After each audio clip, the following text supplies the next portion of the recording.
मेरा नाम रेशमा है। मेरी उम्र 21 साल है। मेरी शादी को लगभग 5 साल हो चुके थे। मैं अपने ससुराल में बहुत खुश थी। मेरा ससुराल कोई बहुत लंबा चौड़ा नहीं था। मेरे ससुराल में सिर्फ मेरे पति और मेरे ससुर जी ही थे। मेरी सास का तो मेरी शादी से 1 साल पहले ही निधन हो चुका था। मेरे पति अपने माता पिता के अकेले बेटे थे। इसलिए मेरी सास की मौत के बाद घर बिल्कुल सूना हो गया था। क्योंकि मेरे पति और ससुर जी के काम पर जाने के बाद घर खाली ही रहता था। और जब वह लोग काम से लौटकर घर आते तो उनका घर काट खाने को दौड़ता था। और इसीलिए मेरे ससुर जी ने अपने बेटे अर्नव की शादी करने का सोचा। एक दिन मेरे पिताजी के दोस्त ने मेरे लिए रिश्ता बताया। पिताजी लड़के के बारे में सुनकर बहुत खुश हो गए। और मेरे पिताजी ने अपने दोस्त से कह दिया था कि वह जल्द ही घर पर बात करके इस रिश्ते को आगे बढ़ाने के लिए बताते हैं। अगले दिन हम सब दोपहर का खाना खा रहे थे। तब पिताजी ने इस रिश्ते के बारे में मेरी माँ को बताया और मेरी तरफ मुस्कुराते हुए देखने लगे। मेरे माता पिता इस रिश्ते से बहुत खुश थे कि बड़ा ससुराल नहीं होगा तो ज्यादा दिक्कत नहीं होगी। मैं बहुत सारी परेशानियों से बच जाऊंगी। वह ये सोचकर खुश थे। पिताजी ने मेरा रिश्ता तय कर दिया और एक ही हफ्ते में मेरी शादी अर्नब से बहुत सादगी से हो गई। क्योंकि मेरे ससुर जी ने मेरे पिताजी से शादी तय करते वक्त ही कह दिया था, उन्हें किसी भी तरह का कोई दहेज नहीं चाहिए और शादी सादगी से हो जाए। क्योंकि वह शादी में फिजूल खर्ची के खिलाफ थे। और यह सच था, वह दोनों बहुत ही अच्छे थे। और सबसे अच्छी बात यह थी कि मेरे ससुर को खाना बनाना बहुत पसंद था। पति और ससुर के काम पर जाने के बाद मैं घर पर अकेली होती थी। इसलिए अपने अकेलेपन को दूर करने के लिए तरह-तरह के खाने बनाती, किताबें पढ़ती रहती और घर की सजावट में लगी रहती थी। आजकल मेरे पति और ससुर जी बहुत खुश होते थे और अक्सर छुट्टी के दिन मेरे ससुर जी खुद ही खाना बनाते थे और कभी-कभी तो मेरी रसोई में मदद भी करते थे और कहते थे कि तुम तो पूरे हफ्ते ही खाना बनाती हो, आज तुम्हारी खाना बनाने की छुट्टी है। मैं तो अपने ससुर जी की इस बात से बहुत खुश होती थी क्योंकि वह मेरा इतना ख्याल रखते थे। अगर कोई यह बात सुनता तो उसे मेरी किस्मत से जलन होने लगती और शायद मैं खुद को खुशकिस्मत ही समझती थी। ऐसे ही कुछ समय गुजरा और मेरे पति ने नए कारोबार की शुरुआत की, जिसके कारण उन्हें दूसरे शहर जाना होता था। क्योंकि मेरे ससुर बहुत अच्छे थे, इसलिए मुझे कभी भी कोई दिक्कत नहीं होती थी और मैं खुशी-खुशी पति को जाने की आज्ञा दे देती थी। यह सब कुछ ऐसे ही चलता रहा और कुछ महीने बाद मेरे ससुर जी का भी रिटायरमेंट हो गया था। अब वह सारा दिन घर पर ही होते थे और अक्सर खाना वही बना दिया करते थे। लेकिन एक बार जब मेरे पति शहर गए तो मेरे पास भी करने का कोई काम नहीं था। मैंने ससुर जी से कहा कि खाना आज मैं बनाती हूँ, लेकिन मेरे ससुर जी नहीं माने और कहा कि खाना तो मैं ही बनाऊंगा।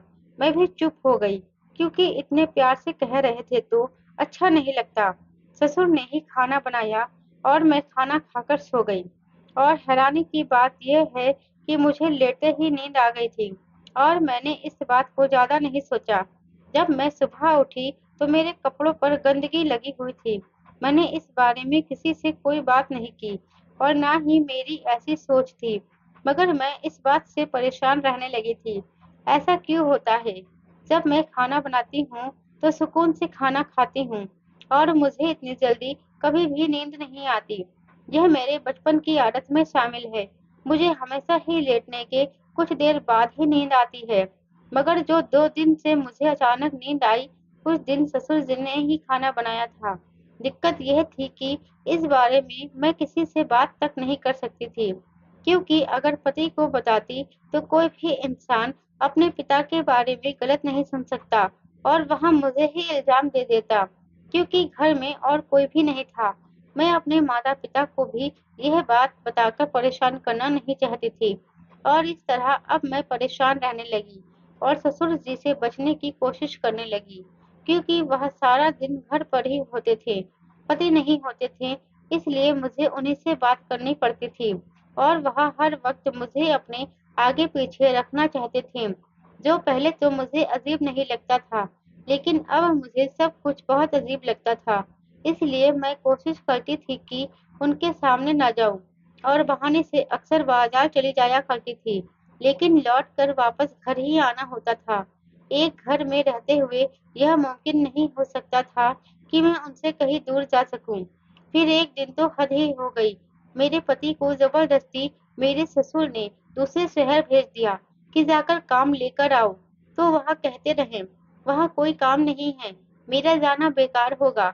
लेकिन मेरे ससुर ने उनको डांट दिया कि तुम्हें क्या पता है काम कैसे ढूंढा जाता है, बार बार काम देखना पड़ता है और ऑफिस के चक्कर काटने पड़ते हैं, तब जाकर कहीं काम हाथ में आता है।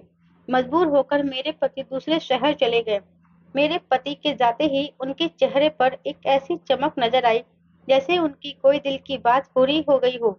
मैंने भी उनसे कहा कि मैं अपने मायके जाना चाहती हूँ, लेकिन मेरे ससुर ने मना कर दिया। मेरा बेटा भी अभी यहाँ पर नहीं है, तुम भी चली जाओगी तो मैं अकेला घर में क्या करूँगा? यहीं रुक जाओ, जब तक वह वापस नहीं आता है, फिर चली जाना। और मैं मजबूर हो गई। मैं तो उनको कुछ कह भी नहीं सकती, लेकिन मेरे दिल में जो शक बैठ गया था, वह कैसे खत्म हो सकता था? और उस दिन फिर मेरे ससुर ने खाना बनाया। मैंने उनसे कहा कि मेरा खाने का मन नहीं है, मगर उन्होंने जिद करके मुझे थोड़ा-सा खाना खिला ही दिया। फिर खाना खाने के फौरन बाद मुझे नींद आ गई और बिस्तर पर लेटते ही मैं सो गई। सुबह को देखा तो मेरे बिस्तर और कपड़े दोनों पर गंदगी लगी हुई थी। मुझे गुस्सा आने लगा और मैंने सोच लिया कि अब मैं अपने पति को बता कर ही रहूंगी। इसलिए मैंने अपने कपड़े उतारकर वॉशरूम में ही लटका दिए और मैंने सोच लिया कि अब यह कपड़े सबूत के तौर पर अपने पति को दिखाऊंगी। जब मेरे पति आए तो मैं मौके की तलाश करने लगी कि उनको सच्चाई बता सकूं, लेकिन मुझे मौका ही नहीं मिल रहा था क्योंकि मेरे ससुर हर वक्त हमारे साथ ही रहते थे। रात को जब मेरे पति कमरे में आए तो मैंने उनको बंद लफ्जों में बताने की कोशिश की, लेकिन उन्होंने मुझे डांट दिया कि तुम गलत मत सोचो, तुम्हें अपनी बेटी की तरह प्यार करते हैं और तुम उनके ऊपर शक कर रही हो। मैंने उनको यकीन दिलाने की बहुत कोशिश की, लेकिन वह मेरी बात नहीं मान रहे थे। आखिरकार मैंने कपड़े लाकर उनको दिखा ही दिए। मेरी बात का सबूत है, लेकिन वह अपने पिता के खिलाफ कुछ भी सुनना नहीं चाहते थे। इसलिए वह मेरी कोई बात मानने को तैयार ही नहीं थे। मैंने उन्हें यकीन दिलाने की बहुत कोशिश की, लेकिन उन्होंने कहा कि मुझे तो ऐसा लग रहा है तुम मेरे पिता पर आरोप लगाकर अपने गुनाह छुपाने की कोशिश कर रही हो। मेरे पिताजी रात को जल्दी सो जाते हैं, उन्हें क्या मालूम बाद में घर में क्या होता है और क्या नहीं, और तुम ना जाने किसको बुलाती हो। ऐसी बात सुनकर मेरे पाँव के नीचे से जमीन निकल गई। मैं सोच में पड़ गई, यह मेरे साथ क्या हो रहा है? हम दोनों में बहुत लड़ाई हुई और इसके बाद मैं अपने मायके चली गई। 1 महीना गुजर गया, उन्होंने पलटकर खबर भी नहीं ली। अब तो घर में सब लोग मुझसे सवाल करने लगे थे, पहले तो तुम कभी इतने दिन नहीं आती थी, क्या नाराज होकर आई हो? अब मैं उनको क्या बताती कि मेरे साथ क्या हुआ है, और मेरे ही पति ने मेरा यकीन भी नहीं किया। लेकिन मैं उन सबको परेशान नहीं करना चाहती थी, इसलिए मैं चुप रही। मैं देखना चाहती थी कि जिंदगी अब कौन सा खेल खेलेगी मेरे साथ। पर कुछ दिन बीत जाने के बाद मेरे ससुर मुझे लेने के लिए आए कि बेटा इतने दिन हो गए हैं, अभी तक तुम घर नहीं आई, इसलिए मैं तुम्हें लेने के लिए आया हूँ। उनके इस प्यार पर मेरे घर वाले बहुत खुश हुए, लेकिन मैं तो उनके साथ नहीं जाना चाहती थी, क्योंकि मैं तो उनके बेटे से लड़कर आई थी, झगड़ा करके आई थी। मेरे ससुर को भी शायद मालूम था कि हमारी लड़ाई हुई है, इसलिए उन्होंने मुझसे कहा कि बेटा जो भी दिक्कत है दोनों लोग बैठकर हल कर लेना, इतना नाराज होकर बैठ जाना मसले का हल नहीं है। वह समझाते हुए मुझे अपने साथ ले आए। मैं मजबूर थी कि मैं अपने घर वालों को कुछ भी बता नहीं सकती, इसलिए मुझे उनके साथ जाना पड़ा और वापस आ गई। लेकिन मेरे पति का मूड ठीक नहीं था। उन्होंने मुझे जता दिया कि जिस इंसान पर तुम शक कर रही हो, वही तुम्हें वापस लेकर आया है, वरना मैं तो कभी भी तुम्हें वापस लेकर नहीं आने वाला था। मेरी कोई गलती ना होने के बाद भी मुझे उनके सामने शर्मिंदा होना पड़ा और मुझे माफ़ी माँगनी पड़ी, और बहुत मुश्किल से सब कुछ ठीक हुआ। अब मैं चुप रहने लगी थी और अपने पति से कोई बात भी नहीं करती थी। लेकिन मेरे ससुर का वही रूटीन था। वो खाना पकाते और अक्सर उनका खाना खाने के बाद मुझे नींद आ जाती। यह जो कुछ भी था मुझे समझ नहीं आ रहा था कि मैं क्या करूं। मैं कितना भी कोशिश कर लेती, मुझे नींद आ ही जाती थी। मैं किसी से बात नहीं कर सकती थी।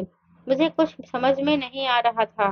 जिंदगी अजीब होती जा रही थी और जैसा मैंने कभी सोचा भी नहीं था, मैं वैसी हो गई थी। मुझे अब अपने आप से घिन आने लगी थी। मैं क्या थी और क्या बन गई हूँ। जिंदगी ऐसी बीत रही थी। मेरे ससुर को मेरी आदत का अंदाजा हो गया था, इसलिए मुझसे ज्यादा बात भी नहीं करते थे। लेकिन खाना बनाने का सिलसिला इसी तरह चलता रहा था। और सच तो यह है कि मेरे ससुर के हाथ में बहुत स्वाद था। जो भी एक बार मेरे ससुर के हाथ का खाना बना खा लेता, वो उनके खाने का दीवाना हो जाता। मगर मुझे तो अब उनके खाने से घिन आती थी। जिंदा रहने के लिए खाना खाना तो पड़ता ही है। 3 लोगों के घर में अब मैं अपने लिए अलग खाना तो नहीं बना सकती थी। लेकिन कहते हैं कि जब इंसान बिल्कुल लाचार हो जाता है, तो ऊपर वाला वहाँ से रास्ता दिखाता है, जहाँ से इंसान सोच भी नहीं सकता। मेरे साथ भी कुछ ऐसा ही हुआ। और एक दिन मैं बाजार से कुछ सामान लेने के लिए गई थी और वहाँ मुझे एक अपनी पुरानी सहेली मिल गई, जो कि मेरे साथ कॉलेज में पढ़ती थी और दूसरे शहर चली गई थी। अपने पति के ट्रांसफर की वजह से वह इस शहर में वापस आ गई थी और एक दिन बाजार में खरीदारी करने के बीच अचानक उससे मेरी मुलाकात हुई। इतने वक्त के बाद अपनी सहेली से मिलकर मैं बहुत खुश हुई और हम एक दूसरे से मिलने का प्रोग्राम बनाने लगी। हमारा एक दूसरे के घर में आना जाना भी शुरू हो गया। वह 2 बार हमारे घर आई, तो उसने मेरा और मेरे ससुर का व्यवहार नोट किया। तो मुझसे सवाल किया कि ऐसा क्यों है। मैंने उसको सारी बातें बता दी कि मेरे साथ यह सब कुछ होता है। पहले तो वह बहुत हैरान हुई और उसने वादा किया कि वह इस सारे मामले में मेरी मदद करेगी। और एक दिन जब मेरे पति हमेशा की तरह एक दूसरे शहर गए, मेरे ससुर ने खाना बनाया, तो मैंने खाना खाने के साथ ही थोड़ा-सा खाना अपनी प्लेट से निकाल कर छुपा दिया। और दूसरे दिन वही हुआ जो मेरे साथ हमेशा होता था। लेकिन मैंने वह खाना अपनी दोस्त को दे दिया, क्योंकि उसके पति एक लैब टेक्नीशियन थे। इसलिए वह खाना लैब में टेस्ट किया गया। वही हुआ जिसका मुझे डर था। उस खाने में नींद की दवाई मिली हुई थी। इस वजह से मुझे जल्दी नींद आ जाती थी। एक बार तो मैंने सोचा कि अपने पति की रिपोर्ट दिखा दूं, लेकिन फिर मुझे वही डर लगा कि वह कहेंगे कि तुम मेरे पिता पर आरोप लगा रही हो और इस बार वह मुझे अपनी जिंदगी से ही निकाल देंगे। इस डर ने मेरी जुबान पर ताले लगा दिए थे। और फिर एक दिन जब मेरे पति घर पर नहीं थे, मेरे ससुर जी ने खाना बनाया था, तो मैंने अपनी दोस्त की सलाह से वो खाना नहीं खाया और नाटक करने लगी सोने का, जैसे मैंने वह खाना खा लिया है, और अपने कमरे में जाकर लेट गई। मैं देखना चाहती थी कि मेरे सोने के बाद मेरे साथ क्या होता है। मुझे लेटे हुए कुछ ही देर हुई थी कि मेरे कमरे का दरवाजा खुला। मेरे तो रोंगटे खड़े हो गए, लेकिन मैं चुपचाप लेटी रही, क्योंकि आज मुझे इस राज से पर्दा उठाना था। मुझे देखना था कि मेरे ससुर मेरे कमरे में आकर क्या करते हैं। मैंने सोच लिया था कि अगर वह मेरे साथ कुछ उल्टा-सीधा करेंगे, तो मैं शोर मचा दूँगी। लेकिन फिर मेरे दिमाग में आया, अगर मैं शोर मचा दूँगी, तो कोई भी मेरी बात पर यकीन नहीं करेगा। अब तो मुझे खुद पर गुस्सा आने लगा। मैंने इस राज से पर्दा उठाने के लिए फ़ोन की रिकॉर्डिंग क्यों नहीं की। ये आखिर सब कुछ रिकॉर्ड हो जाता। लेकिन जो होना था वो हो गया। अब मुझे यह देखना था कि मेरे ससुर का अगला कदम क्या होगा। इसीलिए मैं चुपचाप लेटी रही। जब उनको यकीन हो गया कि मैं सो चुकी हूँ, तो मेरे पास आकर बैठ गए। मगर न जाने उनको इस बात पर शक हो गया था कि मैं शायद जग रही हूँ। वह मेरे पास आकर बैठे ही थे और फिर वहाँ से उठकर चले गए। मेरे पास अपनी बेगुनाही साबित करने के लिए कोई भी चीज़ नहीं थी, इसलिए मैं पति को कुछ नहीं बता सकती थी। मैंने दिन में अपने दोस्त को फ़ोन लगाया और सारी बात उसको बता दी। वह खुद भी यह सब कुछ सुनकर बहुत परेशान हो गई। उसने मुझसे कहा, तुम सब कुछ अपने पति को बताना ही होगा। लेकिन मेरा डर मुझ पर हावी हो चुका था। मैं अपने पति को कुछ भी नहीं बता सकती थी। मेरे दिमाग ने काम करना बंद कर दिया था। अब मुझे कुछ भी समझ नहीं आ रहा था कि मैं क्या करूं। मेरी दोस्त ने मेरी मदद की और कहा कि इस बारे में वह खुद मेरे पति से बात करेगी। एक दिन मौका देखकर उसने हम दोनों को खाने पर बुलाया। मेरी दोस्त ने बात शुरू की तो बात सुनकर मेरे पति गुस्से से उठ खड़े हो गए।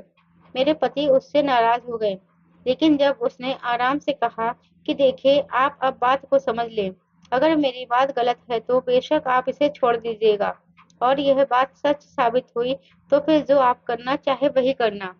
मैं अपनी ज़िंदगी दाँव पर लगाकर अपनी बेगुनाही साबित करने के लिए तैयार हो गई। अब हमें कुछ ऐसा करना था कि मेरे ससुर को मालूम ही ना पड़े और उनका भेद खुल जाए।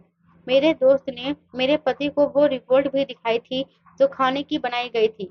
शायद इस वजह से मेरे पति यह सब करने के लिए तैयार हुए थे।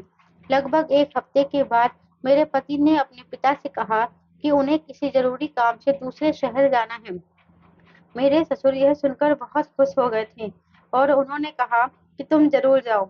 मेरे पति घर से तैयार होकर निकल गए, लेकिन अपने एक दोस्त के घर चले गए और दूसरे शहर नहीं गए। हमेशा की तरह मेरे ससुर ने खाना बनाया। वह खाना बनाने में व्यस्त है तो मेरे पति चुपचाप घर में आ गए और कमरे में जाकर छुप कर बैठ गए।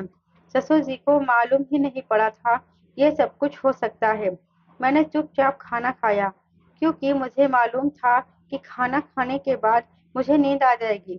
लेकिन मेरे पति मेरे कमरे में पहले से ही मौजूद हैं, इसलिए मुझे कोई डर नहीं था। मैंने पेट भरकर खाना खाया और हमेशा की तरह नींद आ गई। मैं कमरे में गई और पति को बताया कि मुझे नींद आ रही है। मैं खाना खा चुकी हूँ और अब जो कुछ करना है वह आपको ही करना है। मैं तो बिस्तर पर लेटते ही सो जाऊंगी। मुझे मालूम नहीं कि रात क्या हुआ, लेकिन जब मैं सुबह उठी तो मेरे ससुर और पति दोनों ही घर पर नहीं थे। मुझे मालूम नहीं था कि वह कहाँ है। काफी देर के बाद भी दोनों घर पर नहीं आए तो मैं परेशान हो गई। मैंने दोनों के नंबर पर फोन किया, उन दोनों के नंबर बंद जा रहे थे। मेरे लिए यह सब कुछ बहुत खतरनाक भी हो सकता था, लेकिन मुझे मालूम नहीं था कि वह दोनों कहाँ हैं। कुछ समझ नहीं आया तो मैंने अपने दोस्त को फोन किया और उसे सारी बात बताई। मेरी दोस्त ने मुझे समझा दिया, लेकिन शाम तक इन दोनों का कुछ भी पता नहीं चला और इस वजह से मेरा हाल बुरा हो रहा था। मुझे खुद पर गुस्सा आ रहा था। मैंने आज खाना खाया ही क्यों? अगर मैं खाना नहीं खाती तो मुझे मालूम हो जाता कि क्या हुआ है, क्योंकि आज हमेशा की तरह मेरे कपड़ों पर गंदगी नहीं लगी हुई थी। मैं बहुत ज़्यादा परेशान होने लगी कि ऐसा क्या हो गया। शाम से रात हो गई, लेकिन मेरे पति और ससुर का कुछ पता ही नहीं था। मेरी दोस्त बार-बार कहती रही, तुम्हें पुलिस में रिपोर्ट करवानी चाहिए, लेकिन मैं परेशान थी कि पुलिस वालों को क्या बताऊंगी कि वह दोनों घर से क्यों और कैसे गायब हो गए। इसलिए मुझे इंतजार ही करना था। इस बात को पूरे 2 दिन बीत गए और मेरे पति और ससुर का कोई पता नहीं था। मजबूर होकर मैंने अपने भाई को फ़ोन करके सारी बात बताई। मेरा भाई और मेरे पिताजी घर पर आ गए और जब उन्हें सारी बात मालूम हुई, उन्होंने मुझे बहुत डाँटा कि तुमने यह बात हमें पहले क्यों नहीं बताई। उनका कोई दोस्त पुलिस में था। उन्होंने उसे भरोसे में लिया और उसको सारी बात बताई। पुलिस के अपने मुख्तफिर होते हैं।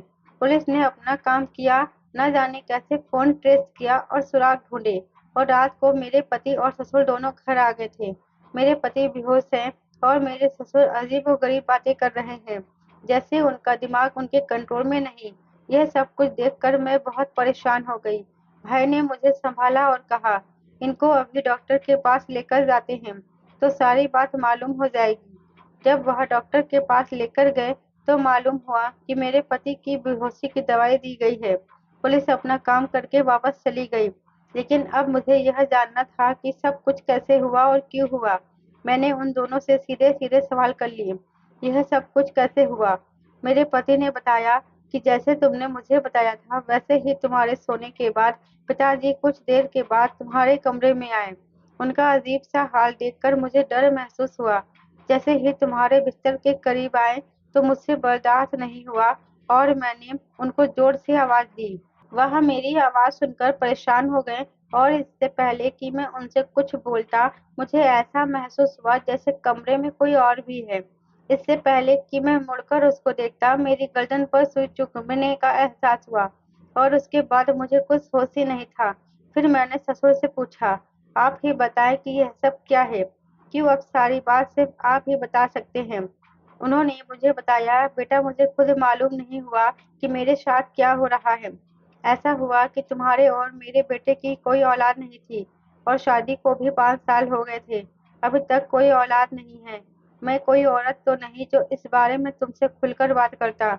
मैंने एक बार दोस्तों में बैठे हुए इस बात का जिक्र किया तो मेरे एक दोस्त ने बताया कि कोई डॉक्टर है जो पंडित भी है। उनसे अगर कोई दवाई लेकर अपनी बहू को दे दे तो उसको औलाद हो जाएगी। मैं तो बस औलाद की खातिर इस आदमी के पास गया था और जिस तरह वह कहता रहा मैं वैसा ही करता रहा कि नींद की दवाई खाने में मिला देता। उसके बाद मुझे अलग-अलग तरह के काम बताता रहा और मैं उन कामों को करता रहा। कभी तुम्हारे ऊपर से नींबू मिर्चा घुमा दिया करता था, तो कभी तुम्हारे हाथों से कबूतर की बलि देनी थी। क्योंकि तुम बेहोश होती थी, तो तुम्हारे हाथ पकड़ के मैं ये काम करता था। और वह जो भी अजीब चीज़ मुझे बताता रहा, मैं अपनी औलाद की खुशी की खातिर करता रहा। कभी-कभी तो मुझे ऐसा लगता था कि मेरा दिमाग किसी और के कंट्रोल में है और मैं वहाँ सब कुछ नहीं करना चाहता था, लेकिन फिर भी मुझसे सब कुछ खुद ब खुद होता जा रहा था। जब मेरे बेटे ने मुझे आवाज़ दी, उस रात आखिरी काम था, लेकिन मेरे बेटे ने जैसे ही मुझे आवाज़ लगाई, मैं घबरा गया और उसके बाद मुझे ऐसा लगा जैसे मेरा दिमाग किसी और के कंट्रोल में चला गया हो। और अब इसके बाद मुझे कुछ भी याद नहीं, लेकिन अब हमारे हर सवाल का जवाब उस डॉक्टर के पास था, इसलिए मैं अपने ससुर और पति को लेकर उस डॉक्टर के पास चली गई। मेरे भाई ने अपने पुलिस वाले दोस्त को भी इस सारे मामले के बारे में बता दिया। पुलिस भी वहाँ पर पहुँच गई। जब पुलिस ने उसको गिरफ्तार किया, तो उसने बताया कि वह कोई डॉक्टर नहीं है, बल्कि वह तो सिर्फ एक तांत्रिक बाबा है और काले जादू में महारत रखता है। पढ़े-लिखे लोग जादूगरों के पास नहीं आते हैं, इसलिए वह डॉक्टर के भेष में रहता है। और जिस रात मेरे पति कमरे में थे, वह आखिरी काम था और वह खुद कमरे में भी मौजूद था। उसने बताया कि आखिरी तंत्र से मेरी आत्मा उसके बस में हो जाती, लेकिन शायद मेरी और मेरे पति की किस्मत अच्छी थी, इसलिए ऊपर वाले ने हमें आखिरी समय में मदद की और हम इतने बड़े श्राप से बच गए। उस रात वो मेरे पति को अपने साथ लेकर गया था। उनकी बलि देना चाहता था, ताकि जो काम अधूरा रह गया हो, उसको पूरा किया जा सके। कहा जाता है कि हमेशा आँखों देखा सच नहीं होता और गलत काम अगर अच्छी नीयत से भी किया जाए तो उसका नुकसान नहीं होता है। खुशियाँ ईश्वर से माँगनी चाहिए। दोस्तों, उम्मीद करती हूँ आपको हमारी कहानी पसंद आई होगी। कहानी पसंद आई है तो वीडियो को लाइक करें, चैनल को सब्सक्राइब ज़रूर करें और बेल आइकन को प्रेस करें, जिससे वीडियो की अगली अपडेट सबसे पहले आपको मिले।